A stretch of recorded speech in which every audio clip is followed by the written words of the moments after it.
Okay, we're recording. Well, a huge welcome to Business Connect on the 30th of June, last day of the financial year. If you may be here for the first time or haven't been in a while, or you're just dropping in to check it out, a huge welcome. The purpose of this Business Connect is to encourage, inspire, and equip business leaders to serve God in extraordinary ways through their work and their careers. We do this by gathering consistently to share stories, to encourage one another, and to learn from each other's expertise, which is awesome. We have an incredible bunch of people that are part of this group. And getting started this morning, might say hi to someone. I wanted to introduce you to someone. A couple of weeks ago, we did breakout rooms, and I did we had a couple of rooms, and one of the rooms that I hosted was pretty much a get to know you type of room. So which was cool. I didn't think many people would rock up because it was just like, hey, come say hi. But we ended up having a great group. And one of the people who I had met, but got to know a little bit more, and we are going to organise that lunch soon, by the way. James Russell, who's been joining this group for the last couple of months. I think you connected in through Mary.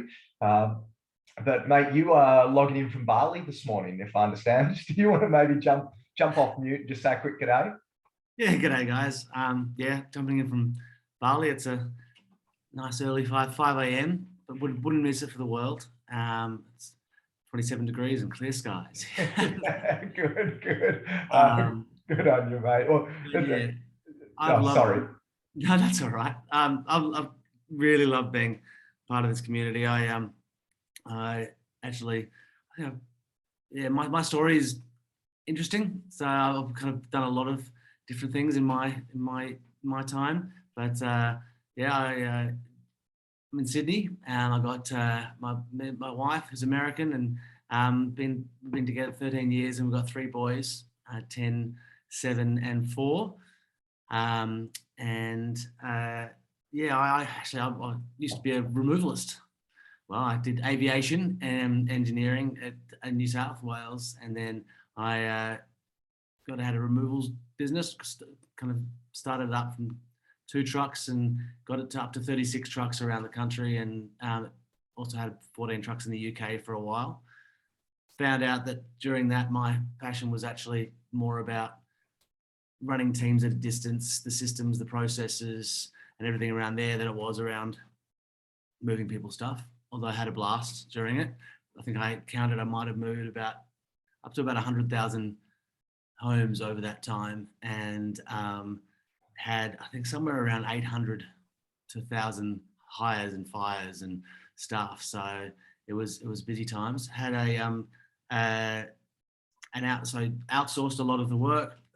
So we had, I think, the end when I sold it, we only had 2 staff in Australia, and the rest were in an office in the Philippines. And so hence the systems processes outsourcing. Had ended up having a outsourcing facility, BPO, as it's called in Philippines, with about 90 odd staff, 100 staff, and about 15 to 20 staff here in Bali. Sold that. Had, as we do, we had lots of ups and lots of downs. And I had an airport car park that I invested personally almost $1 million in, of everything I had. And that, along with because all my clients were car rentals in outsourcing, lost $1 million in COVID in 4 days. So airport car park, not awesome for COVID. And God's always been one word for me, and Christ has always been one word for me. God's always been perspective. God's always been the place that I could go for perspective. I think even when I think my faith's gone up and down, and I came to Christ probably when I was kind of 18, and then it was about perspective. I think at the time, I think it was about finding myself amongst the chaos of life, my ADHD, a whole bunch of stuff. Then I think I came to it again later on, and definitely when I came to Hillsong, and it was only because my wife was Catholic, and I was raised Church of Christ, and she didn't like my church because it didn't have any fancy things and couldn't have been church. And I didn't like her church because it was way too gold. And then there was Hillsong that was absolutely nothing like either of our churches. Took care of our kids, and we're like, we're in. And because it was a non-negotiable that our kids grew up around Christ and had that in their lives. But it's always been for me that soar above the clouds. It's the only tattoo I have is a peregrine falcon, and it's for me. It's that because it's the God perspective. It soaring above, taking that, trying to climb, just to get as much perspective as I can, and then Jesus, of course, is the grounding for me. It's the what do you do on earth, and it's the question I always every day got to keep asking myself. Am I trying to see this from the God's perspective, and does this really matter? And then going, everything matters. Be on the ground and do what's right.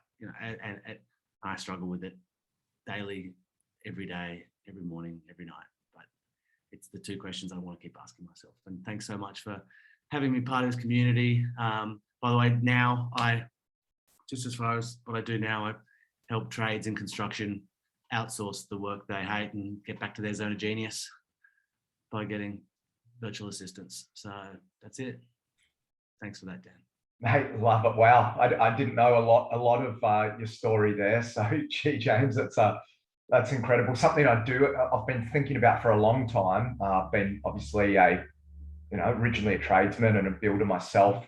I would love to do something for the tradies in our church. A lot of small business owners, and I think we'll involve you right in the thick of that. I've had it in my mind for a long time to do something to help these guys. So a lot of them come, some of them join sometimes from, I know one guy, Jay, would sometimes join from the work side. He'd put his phone down, you'd see him walking over joists and different things. But a lot of them can't get to, they're already banging away on site from, well before the time this Zoom starts. But yeah, love to look at what we can do for just to help and serve that group of business owners in our church. So yeah, awesome, mate. Love to extend that convo further and plant the seed for anyone out there as well. But no, I appreciate you, man. It's been so good having you part of this community. Just so people know, where do you go to church? Which campus are you involved with? Yeah, City Campus, Duty Street. And I'm there. Yeah, every week I can be 10 a.m. Right. Awesome. With all the kids, that's usually see me around the family section. Yeah, great. Love it. I'm gonna actually. I've been around about a few campuses in recent times, but I'm looking to get out to duty soon. So anyway, we're gonna have lunch soon, James, and I hope. Thanks for joining early as well from Bali. When I asked you, I said, "Oh mate, please, if you're in Bali, don't worry." You said, "I plan to be on anyway." So definitely. The world. Thanks, Dan. Appreciate it, mate. Look forward to connecting further. Yeah, and wow, what a story. Yeah, it's one thing to say, it's one thing, sometimes experiences like that, talk about having perspective, and yeah, pretty incredible. So anyway, look forward to hearing more from you in days to come. But sorry, muted myself. One other person I wanted to hear from this morning was, we were talking miracle month of May, and obviously it's not that miracles just started and finished in May, but great to have a season where we focus on miracles and we really believe together. But Anna Fowler shared, just to drop the message to a few of us this morning, sharing an epic miracle story. Anne, I saw you come through the waiting room. Are you there somewhere? Hey guys, good morning everyone. You are. Good to see you. Sorry, I put you, this was very last minute, so thanks you're always up for stepping up. But Anne, over to you. Tell us what's going on. So I just thought I'd encourage you, to some of us, Dan asked us to just put forward in faith what we're believing God for the month of miracles. And to be honest, I don't know whether you guys sometimes do it, but you put something out in the universe, so to speak, you put something to God and then you just go, oh, I forgot about it. But this morning, just quickly, I've been applying for an international course, which costs, quite frankly, to be honest, a buttload of money. And I thought, you know what, I'm going to ask my community to just pray for provision for that. And this morning at 6 a.m, I had a call with the USA for my course that I'm applying for, just to talk through some logistical details. And they asked me to just kind of share my motivations behind applying and what my story is. And in the most basic form, I just share my heart for the church. And at the end of the call, we were just talking logistics, like literally practical stuff. And she just, the academic advisor just goes, hey, I'd just like to advise you that I've decided to give you a certain amount of money towards your course, and we'd like to pay for this amount. And oh, by the way, there's another scholarship that you won't need to apply for. You just need to keep this average in terms of academics, and we'd like to add that to the total summary of your course in terms of paying that for you each year. And guys, I didn't apply for it. I didn't even ask for it. We weren't on that call for it. And literally, and when I say it's no small amount of money, Aussie dollars to US dollars, as some of you guys would know, is a lot.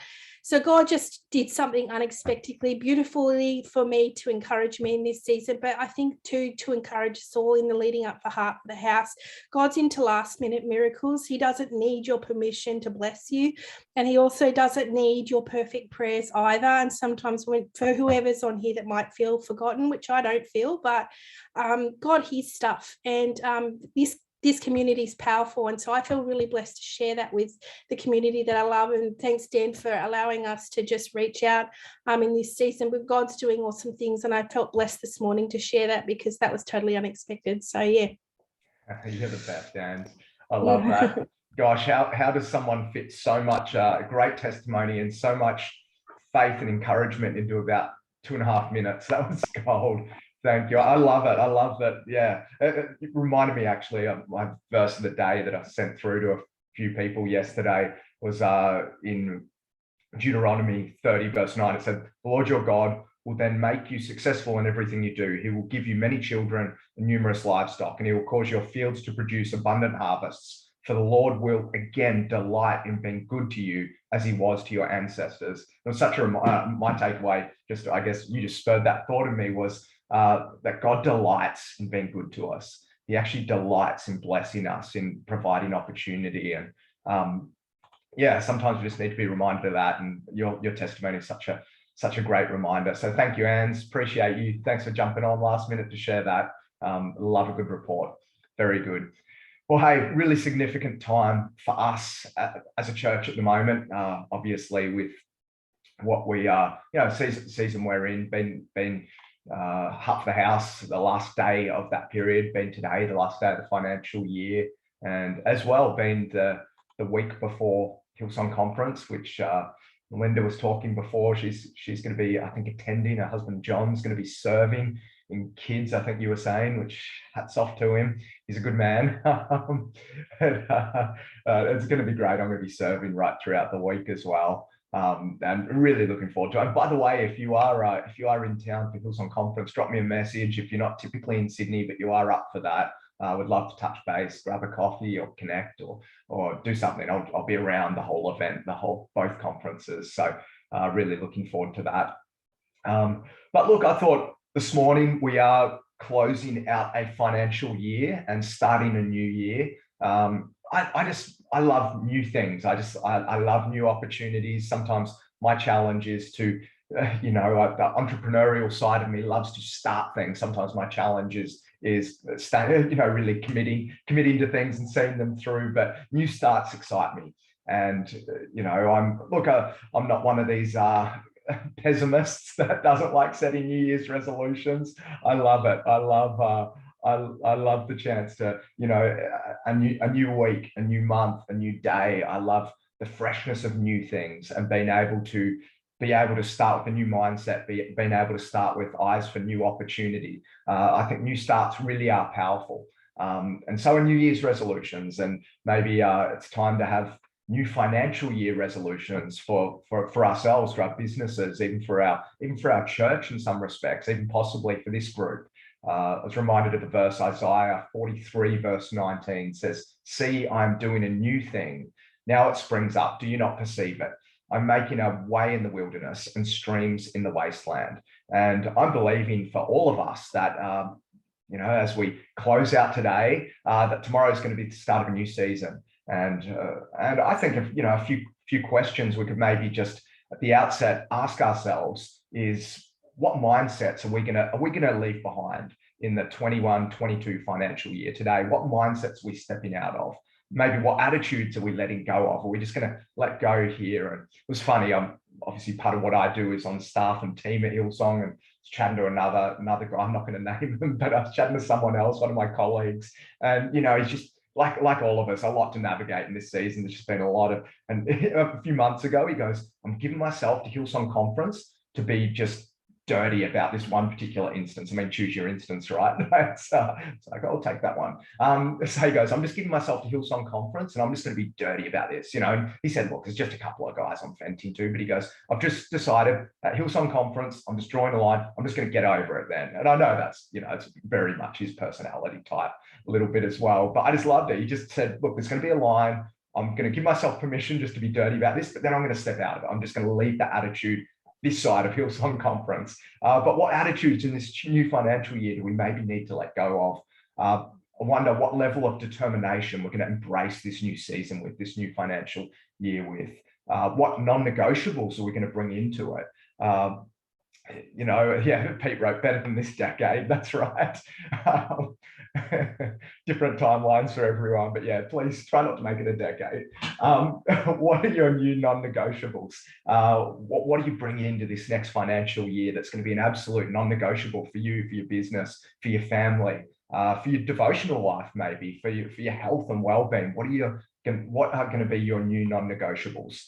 And maybe what can you do every day that's going to give you the edge? I'm a big believer, and I think it was brought up, someone said it in the last couple of weeks, that consistency always beats intensity. And what are the little things you're going to do every day to give you that edge? And how are you going to embrace every single moment in this new financial year? I think a new year, I soccer training, actually, my kids' soccer training on Monday night.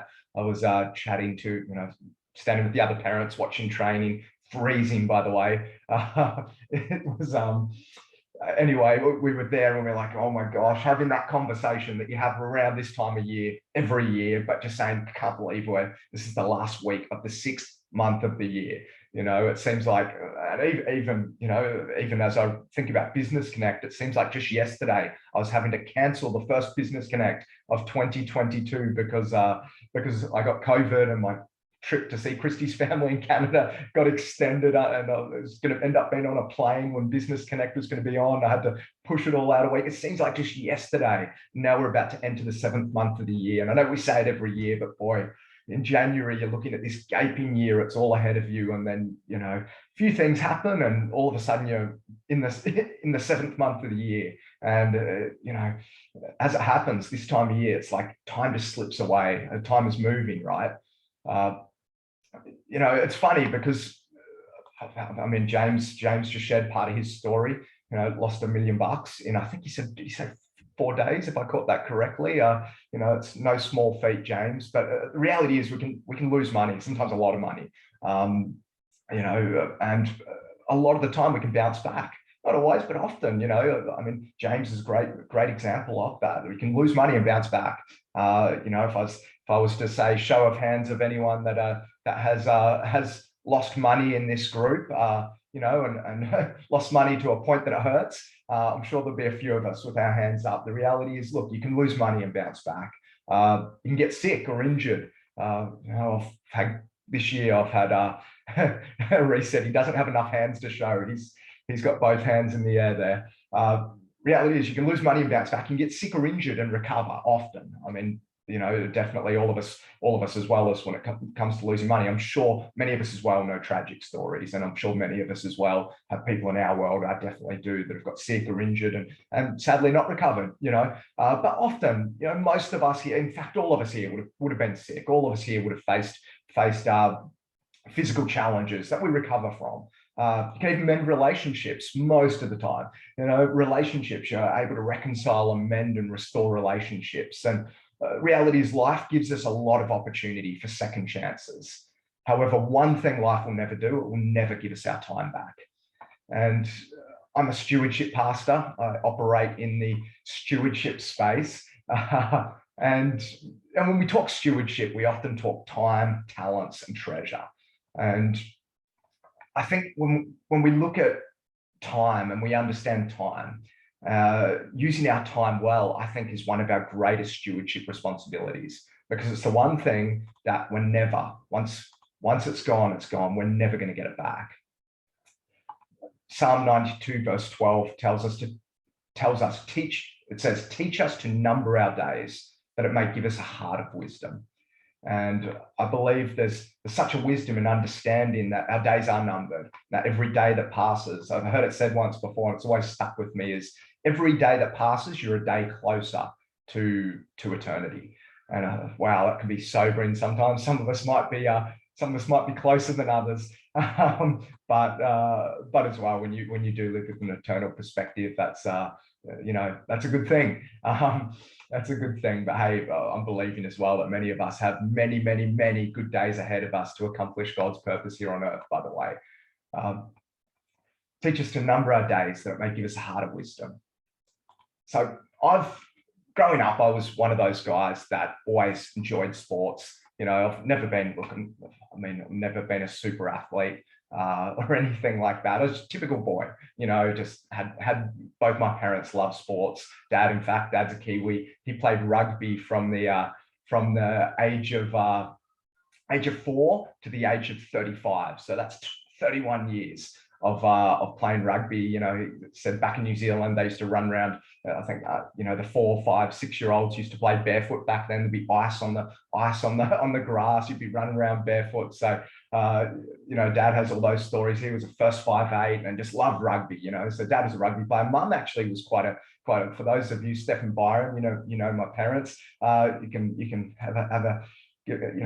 have a chat to Mum about this, but she was a really good track athlete and field hockey athlete. So she actually played, she represented Northern Ireland at a schoolgirl level, which was cool. So I sort of grew up with sporty parents, and as a result, one of 3 boys. James, you mentioned you had 3 boys. So I grew up oldest of 3 boys. So as you could imagine, there was a lot of sport in our household.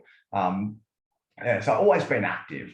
I played rugby. I've actually played baseball for years, and then I ended up going to a private school. So I had to play cricket, which if you're a baseballer, that's like the cardinal sin, going to the dark side. But I played cricket, I surfed, and I also really enjoyed martial arts. So from about the age of 14, I kickboxed and did a bit of Muay Thai, and always liked the discipline involved in martial arts. It sounds funny, but I always really liked stretching and being flexible. It was one of those disciplines that came with that.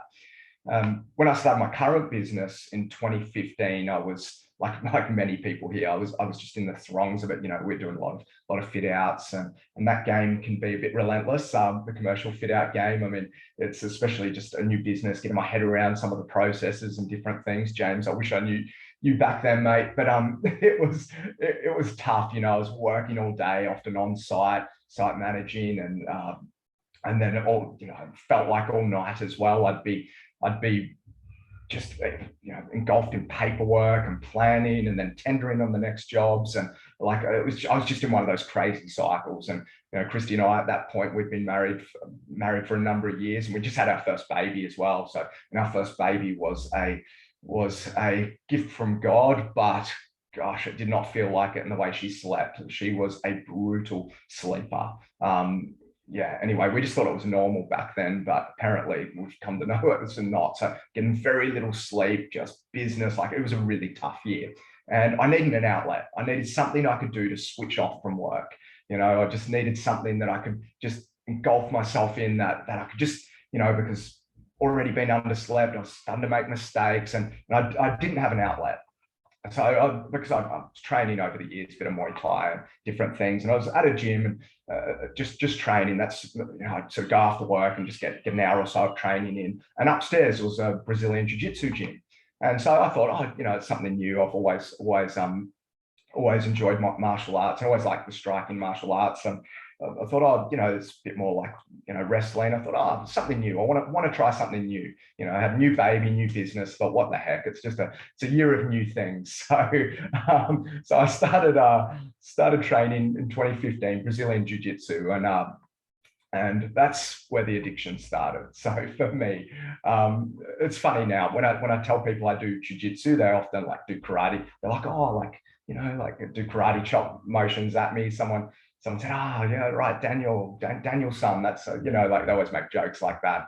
Reality is jiu-jitsu is actually a grappling sport. And, in short, Pete Lowe can give you a demonstration if you need, but it's in short, but the goal of jiu-jitsu is basically to wrestle your opponent to the ground, get past their arms and legs, pin them on the ground, basically stop them from moving or getting up or escaping, and then submit them. So often you can do that with a stranglehold. Basically the idea is to, cut out the blood that goes to the head, causing them to pass out, or a joint lock, which would be intended to break one of their joints, their arm, their leg or ankle. So sounds pleasant, right? And it also sounds easy enough. However, the person you're trying to do that to is also trying to do that to you. So, it's a very technical sport. They basically say it's like human chess, look, it requires a lot of technical skill. It does require a lot of physical attributes such as strength, speed, flexibility. But the reality is, to master this sport, or even to get even half good at this sport, and Pete, you can verify this, it takes thousands of hours to master this. There's absolutely no shortcuts, and it's you're mastering the technique, the understanding how to use your body against someone else's body to do everything I described before. Yes, it takes a lot of athletic prowess, but it takes thousands of hours to become accomplished at this. So it's all about mat time you spend on the mats, the training mats. And reality is, you've got to put in the work. You need to consistently just keep showing up. In fact, a good friend of mine, John Martin, his wife Jess is often part of this group. I'm just going to do a quick search. I don't think she's in this morning. So sorry, Jess, I'm going to send you the recording so you can share John. John, after training for 16 years, just this week actually received his black belt, which is pretty cool. John's a good friend, and often on weekends I'll head to John's. He's got a bit of a garage set up, and we both train at the same gym, but I'll head to John's, and he often is contorting me into pretzel-like figures in his jiu-jitsu room at his house. And why am I talking about jiu-jitsu? Now, look, they do call it the gentle art. It doesn't sound gentle. By the way, you tap out before you get strangled or have a joint break or anything like that. So I was, dramatic effect, but in how I was describing it. But yeah, I'm sorry. I'm reading the comments as well, enjoying the banter. So, but why am I talking about Brazilian Jiu-Jitsu? Look, new year, new start, new financial year. As well as John receiving his black belt this week, it was kind of the group of friends of us. It was kind of a big moment. I was reminded of this phrase, which is really common in the jiu-jitsu world. It's this phrase. It says, you'll be somewhere in 10 years. You may as well be a black belt as well. And so it's about 10 years to get your black belt. Our coach is very slow to grade people. John, who's a beast as well, he's consistently training for 16 years, finally got his. But generally, they'll sort of say 10 years to get your black belt. You'll be somewhere in 10 years. You may as well be a black belt as well. And the reality is, time's going to take its course. However, we determine where we'll be when it does. Ecclesiastes 9 verse 11 says, time and chance happen to us all. The end of this year, we're all going to be in December. That's the reality. Everyone here at the end of this year is going to be in December. It's going to be the month of December for all of us. But where will you be? Where will you be in your business, in your relationships, in your career, in your faith, or your approach to the next few months is going to determine that. Now, I heard a great dad joke that reinforces this point. So excuse me, but this dad joke says, all right, dad joke. Doesn't matter if you're rich or poor. I'm working on my delivery here. Doesn't matter if you're rich or poor, tall or short. At the end of the day, it's night. So there we go. Anyway, put your best dad joke in the chat if you've got one. But at the end of the year, it's going to be December for all of us. That's the reality. Time is going to pass. What are we going to do with that time? And I want to give us a little bit of a shake up, a little bit of a wake up call when it comes to us understanding how we've got to steward our time. And now interweaving just over the next 10 minutes or so, I want to interweave some of the life lessons that I've learned over the last 7 years of training jiu-jitsu. And I guess if I was to give the next 10 minutes spiel a title, I'd say lessons from the mat, lessons from my other life, my jiu-jitsu life. Lesson one is this: it's the days when you don't feel like it that really count. And boy, that's true. And I've told myself that so often. I just put, when it comes to training, and by the way, I'm going to explain this, use this metaphor of jiu-jitsu across any area of life. But the truth is there are a lot of lessons you can learn on the mats, but it's the days you don't feel like it that really count. When it comes to training, I just put it in my diary. I train about 5 times a week, which seems like a lot, but it's not. I just sort of put it in my diary. Just sometimes early mornings, sometimes I'll do a lunch class or a night class, and often try and get a weekend session in. But I train 5 times a week. It's just in my diary. It's part of my routine, just like Business Connect. It's just in my schedule, and I allow my schedule to plan, and then allow the plan to determine my day. I don't let my inbox determine my day. It's just in my schedule. But it's the days where you really don't feel like it that count. And I've had to tell myself that so often. When you're sore, you're tired, there's every excuse. You even have other responsibilities starting to pile up. I've made a commitment that this is something I'm going to do. And when I really don't feel like it, that's when I tell myself, I go, all right, these are the days that count. I said it before, but I'm such a believer in the principle that consistency every day outruns intensity. And that consistency for me, and that consistency on the mat, is what allows you to really start to develop skills that over time is going to accelerate you. I think we've got to tell ourselves this often. It's the days you don't feel like it that really counts. The days you don't feel like sticking at it with business. It's the days you don't feel like just turning up to work. It's the days when maybe you're tempted to call in sick or to tap out or whatever it might be. I think sometimes you just got to tell yourself this: it's today when I don't feel like it. Today's the day that's going to count. And it's what does it count to? Often it's not the day, by the way, that there's a big miracle in. Sometimes it is, but often it counts to that ongoing consistency. It's that rhythm of consistency that you build over time that takes your life forward. It's okay to want to quit. It's okay to want out. It's okay to want to run. It's okay to want to not have to face your responsibilities. It's all right. You're allowed to accept this thing, but I encourage you, understand that when you show up, it's those days that matter.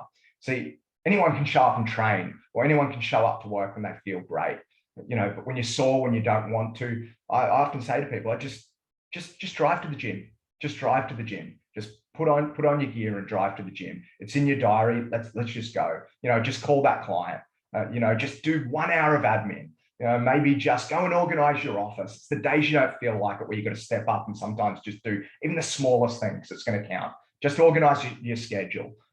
Just do something. It doesn't need to be grand. It doesn't need to be huge, but it's the days you show up, especially when you don't feel like it. It's those days that in the long run are going to count. Stay consistent.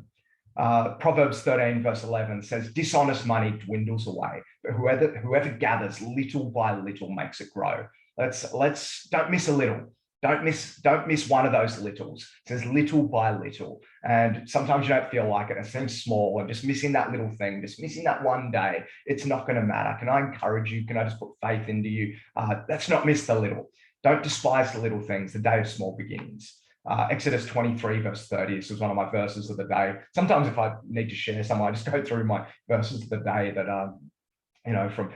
anyway, if you don't know, it's what Andrew said us, years ago has exemplified this, but I do it now, thanks to you, Andrew. But every day I read my Bible, my 1 year plan, the verse that I feel like the Holy Spirit has spoken to me, I just put it on a chat with a few people, and it keeps me accountable. And now it's just a rhythm part of my life. But anyway, Exodus 23 verse 30 says, I'll drive them out. little at a time until your population has increased enough to take possession of the land. So little by little, it just keeps showing up. And it's the days you don't feel like it that really do count. Second lesson, lesson 2, lessons from the mat. You must stay composed under pressure and breathe. Stay composed under pressure and breathe. Tell you what, jiu-jitsu is going to teach you how to stay composed under pressure. One of the biggest mistakes that beginners make, Pete will tell you this, is Pete's trained for years as well. I think he's got his black belt in a couple of martial arts, but he's also a seasoned practitioner of the art of jiu-jitsu. But the biggest mistake most beginners will make is they hyperventilate, they panic, they burn energy.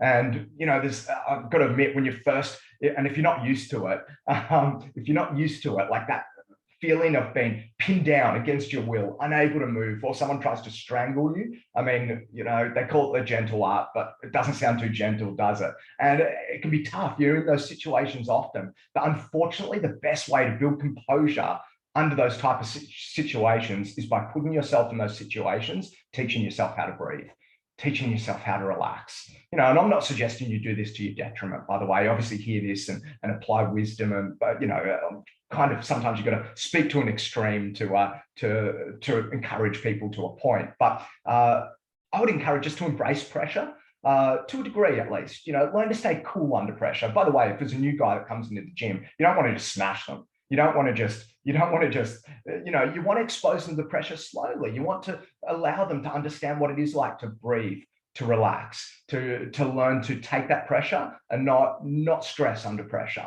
You know, I used to love the idea of being a cool operator in business, having a level head. I used to embrace that. I used to sort of picture myself doing that. And that's great in theory until you're tested. Everyone's got a theory until you're tested. And that's one thing about the mats. It's like, you've got a theory, you've got an opinion, well, you're going to get tested. You live train every time you step onto those mats. Yes, you'll maybe drill techniques, but you live train every day, you know, and it's great to be a cool operator until you're watching a project slip behind budget, or you're seeing stupid mistakes being made, or you're dealing with people or employees that are telling you things that doesn't really add up, and all of a sudden these pressures start to compound. But it's true that pressure makes diamonds. And you know, we get told in jiu-jitsu, when it comes to sometimes taking the pressure and understanding the pressure, we get told to trust the technique.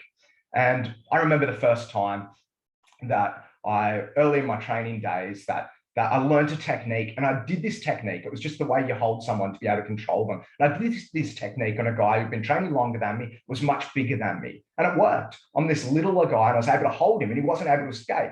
And I couldn't submit him or anything like that. But I had this revelation that, oh, the technique works. And that's how jiu-jitsu works. Like, you learn this technique. And it was actually funny because I got home and then I was like so excited. I was showing Christy, I had her on the ground, like pinned, like showing her this particular technique. But you know, sometimes the technique goes against our human intuition or instinct. I mean, under pressure, you want to, you know, when someone's trying to squash you, you want to fight, you want to break out, you want to use all your energy, you know, and sometimes that's needed, but often it's understanding. Too much information, sorry. But often it's understanding as well that you need to trust the technique. When everything in you wants to do one thing, maybe break out, bust out, just go out, you've got to trust the technique. And Proverbs 3, verse 5-6 says, trust, and it's not a fair comparison, trying to compare God to a jiu-jitsu technique, but I am going to use this as a bridge.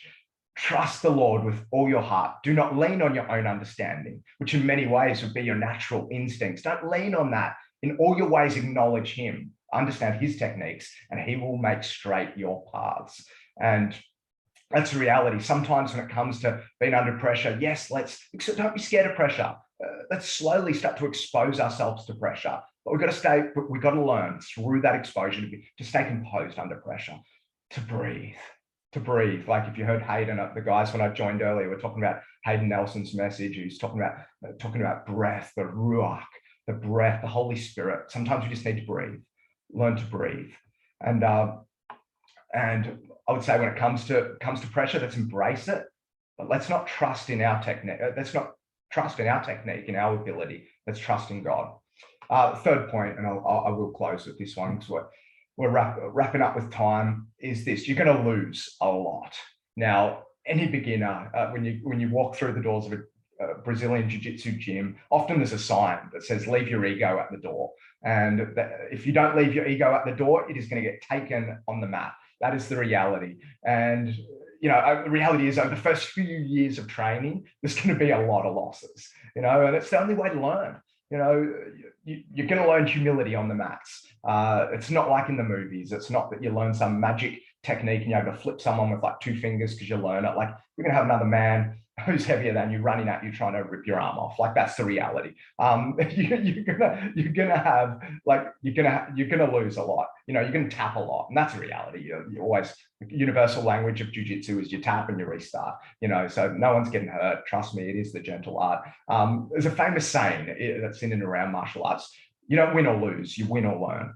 And reality is we're going to lose a lot just in life. And I think we just got to, the quicker in your jiu-jitsu journey you can embrace losing, the more you can accelerate. Like, just learn. Like, there's no ego. Like, sometimes there'll be a guy who's been training not as long as me, and he taps me. Like, it's fine. You just tap and that's fine. Like, I'm supposed to be better than him. I don't care. I tap and you just restart. And I think we just got to be okay with losses sometimes. By the way, again, apply wisdom. I mean, there's some things you don't want to lose. You don't want to lose your marriage, right? Like, you don't want to lose some of the macro things. When it comes to some of the little things, just same on the jiu-jitsu mat. You don't want to get your arm broken. Like, there's certain losses you don't want to take. Learn when to tap, learn when not to tap. But you don't want to be afraid to lose. Let's be okay. Embrace the little losses. Learn from them. Don't be afraid to them. Have a willing to learn attitude in all that you do. 1 Peter 5, verse 6-7 says, humble yourselves, therefore, under the mighty hand of God, so at the proper time he may exalt you.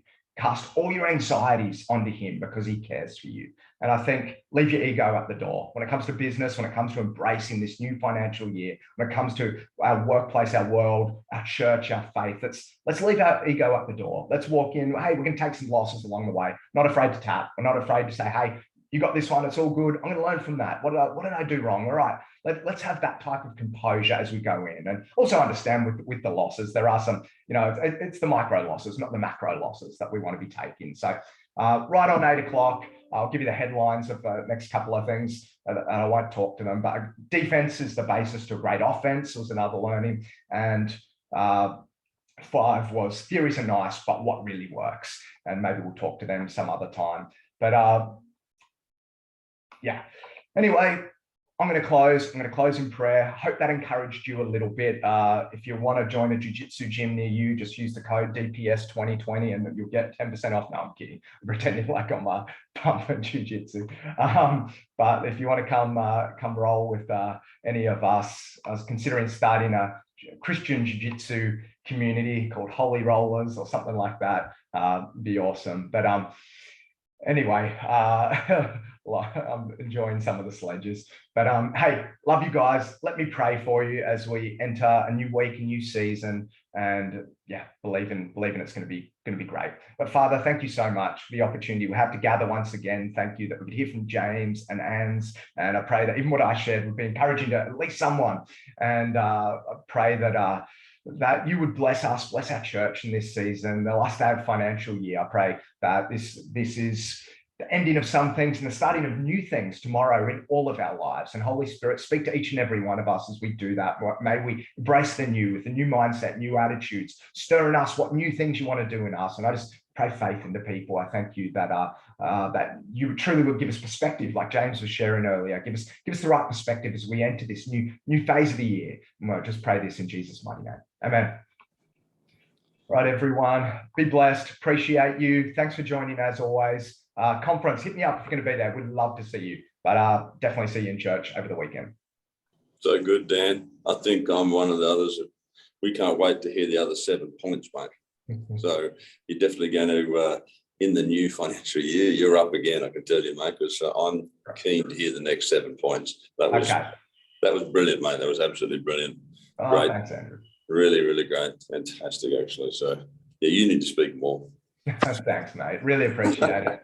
Yeah, maybe I will need to do a part 2. I did have a few more points, lessons from the mat. So yeah. No, I'm literally going to copy what you said. I'm not sure if I'm going to reference you, but I am actually going to today. It was excellent. Yeah. Well, I did tell you, I'd share what resonated with you, Pete. Yeah. So it's very good. it's good. Well done. Very good. Have a good day, everybody.